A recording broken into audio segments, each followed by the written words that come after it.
Hello everyone! It's me again, Danica Lopez Channel, and welcome back to my YouTube channel.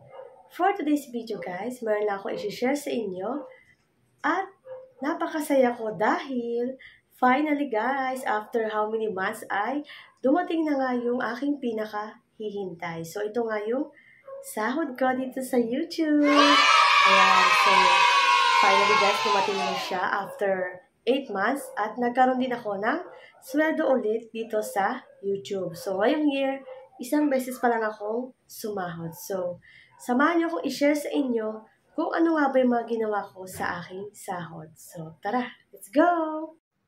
Hello everyone! I'm Danica Lopez Channel. You can call me Danix. I'm from Muntinlupa City. Isa akong PWD, Persons with Disability. Ang disability ko ay visual. Mahilig akong kumanta at kumain. Yun nga lang, hindi ako mahilig kumain ng gulay. Ang gusto kong musical instrument ay ang piano. Gusto kong matutong mag-play ng piano. Gusto kong mag-piano habang kinakanta ko ang mga paborito kong kanta. Hindi ako mahilig sumayaw. Ewan ko ba kung bakit? Hindi din ako mahilig mag-makeup. Lipstick nga lang ay okay na. Isa akong simpleng tao. Hindi kagandahan, ngunit sakto lang, di mayaman, at hindi sosyal. Mahiyain ako sa camera at sa personal. Nagsimula akong mag-YouTube noong 2020, kasagsagan ng pandemic. Nag-upload ako ng iba't ibang mga videos like personal vlogs, tutorial videos, and cover songs. Isa din akong live streamer. At sa aking pagsisikap, nakuha ko din ang isa sa pinaka-importanting requirements ni YouTube. Yun nga yung maging monetize ang aking channel. At ngayon, isa na akong certified content creator. Ang pangarap ko ay maging isang sikat na singer at maging isang sikat na vlogger. Again, ako si Danica Lopez Channel, ang sweet voice ng Muntinlupa. Samahan niyo akong abutin ang aking mga pangarap.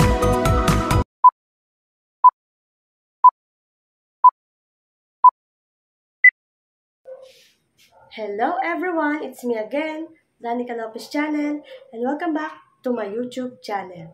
For today's video guys, meron na ako i-share sa inyo at napakasaya ko dahil finally guys, after how many months ay dumating na nga yung aking pinakahihintay. So ito nga yung sahod ko dito sa YouTube. Wow! Ayan, so finally guys, dumating na siya after 8 months at nagkaroon din ako ng sweldo ulit dito sa YouTube. So, ngayong year, isang beses pa lang akong sumahod. So, samahan niyo akong i-share sa inyo kung ano nga ba yung mga ginawa ko sa aking sahod. So, tara, let's go! So, ayan guys, i-share ko na sa inyo yung bunga ng aking mga pinaghirapan. So, eto na nga siya guys. So, bago ko nga pala siya i-share sa inyo kung ano yung mga ginawa ko sa sinahod ko dito sa YouTube, ayan, gusto ko lang magpasalamat sa mga palagi nagsusupport sa aking mga new videos, sa aking mga vlogs, sa aking mga live streams and premieres, and syempre sa mga shorts ko. And syempre, maraming salamat sa aking mga longest members na sina Lady Sue Rodem Vlog, Rodem Channel, and AJ Cusinet Channel. So maraming salamat sa inyo. And of course, gusto ko rin magpasalamat sa mga palaging nagsusuper chat sa aking mga live streams and premieres. So, hindi ko na kayo maisa-isa kasi medyo marami nga kayo. So, again, mega love shoutout and thank you so much sa inyong always na pagsusuper chat. So, ito na nga, finally, i-share ko na sa inyo yung aking mga ginawa sa sinahod ko nga dito sa YouTube. So, tara, let's go! So, unahin natin i-unbox itong nabili ko kanina. So, ito yung isa sa pinaka-mahirap na hinanap ko nga kanina. So, ilang oras ako naghanap at kung saan ako nagpunta para lang mabili itong pinaka-importanting bagay na talaga namang kailangan namin. So, ito nga. So, ayan. Ayan. So, meron tayong battery. Ayan siya. And I hope nakikita niyo siya. So, bilog siya na maliliit. So, dinalawa ko na kasi nga mahirap bumili nito. Ayan, so, para ito sa thermometer. Napakahirap niyang hanapin. So, kung saan ako nagpunta na stores para lang mabili ito dahil importante nga ito. So, pinaka-importante ito sa lahat. Kaya, kailangan ko siyang bilhin. Papakita ko siya sa inyo. So, ito siya. Ito siya guys. Ganyan. Ganyan yung itsura niya. Ayan. So, maliit lang talaga siya guys at wala siya sa mga hardwares. Kaya, ito ay binili ko doon sa paggawaan lang pala ng mga relo. So, sa SM Munti ko ito nabili. So, ayan. So, ginawa ko na siyang dalawa kasi nga para hindi na tayo maubusan ng battery. And syempre, mahirap na rin itong hanapin kaya dalawa na yung binili natin. So, next tayo. So, ito muna malaking box, ay malaking bag yung ano. So, ito yung next. Ito muna yung malaking bag. So, ito nga pala yung binili ko.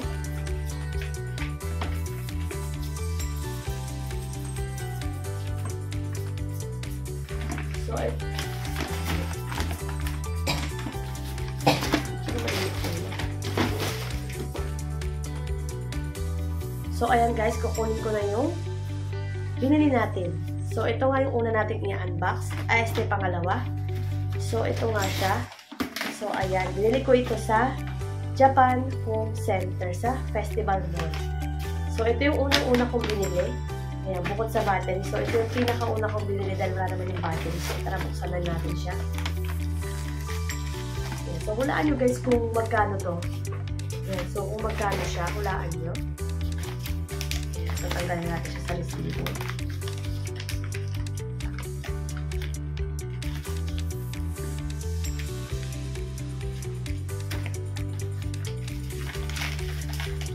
Ayan, so, tatanggalin ko lang siya sa resibo guys.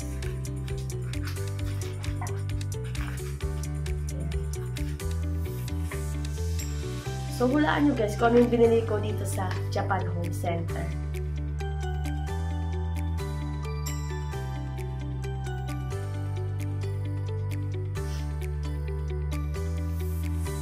Ayan, so ito na, bubuksan na natin siya.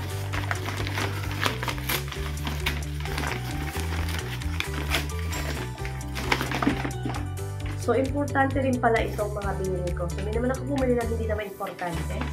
So, ito na nga. So, ito. Tcharan! Wow! So, ayan. Ayan. So, ito yung binili ko sa Japan Home Center. So, ito nga yung ayan. Trash bin. So, yung basurahan. Kasi, papalitan na namin yung basurahan doon sa aming kwarto. So, next tayo. So, ayan. Next naman is ito. Ayan. So, ayan. Next naman ay ito. Meron tayong langgana.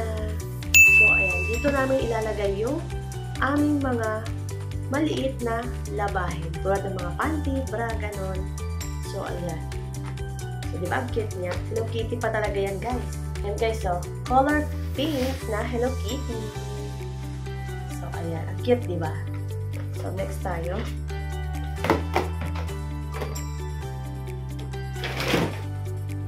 Ayan, so, susunod naman natin i-unbox yung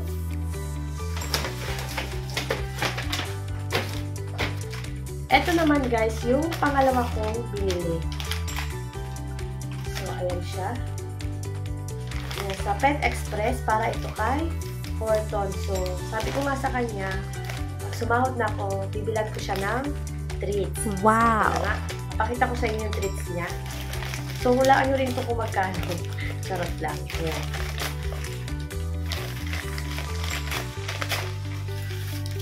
So, ayan.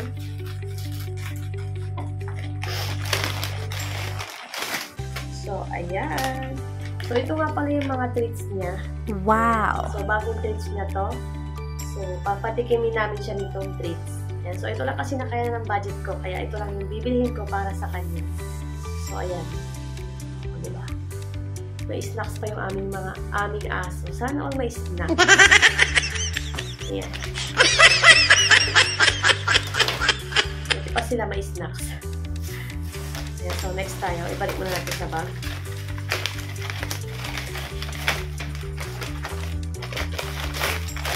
Next naman, ito. So, ayan. Binili ko ito sa Robinson. Hindi ako pwede umuwi hanggat hindi ko ito nabili. Ayan, so, tanggal natin sa receipt.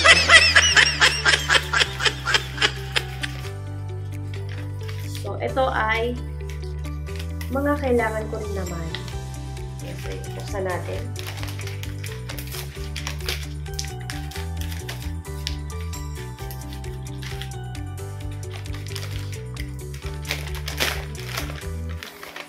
So, ito na nga guys, bukas na siya. So, ito naman yung binili ko sa... So, ito na nga siya guys. So, na-open ko na. So, papakita ko sa inyo kung ano nga yung mga laman nito. So, ayan. So, meron tayong... Ayan, meron tayong belt. So, meron tayong sinturon. And, syempre, hindi mawawala dyan ang panty. Wow! So, ayun nga pala guys yung tatak niyan. Ayan. So, ito yung ginagamit kong panty mula pagkabata hanggang ngayon. So, napakatibay kasi nito guys, yung panty na ito. Medyo may kamahalan lang siya pero carry naman pag meron kayong budget. So, ibalik na natin siya sa kanyang lagay.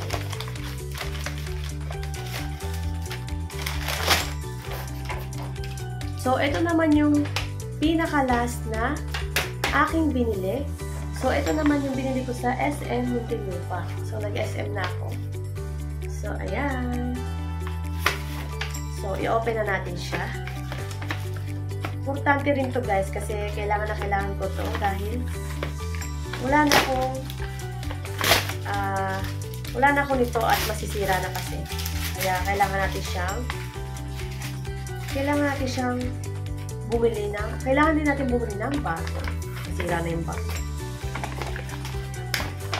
So, ayan, i-open natin. So, kailangan ko rin to guys.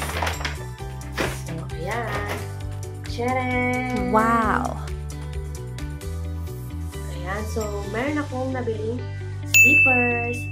So, nagagandahan ako sa kulay nito guys, kaya ito yung kinuha kong kulay. So, size 6 lang pala yung paa ko guys. Size 6. Oh, baka may gusto kong mag-sponsor ka. Size 6 po. Size 6 lang yun. Yung parang siyang malaki. Pag mga ganitong brand, size 6 lang.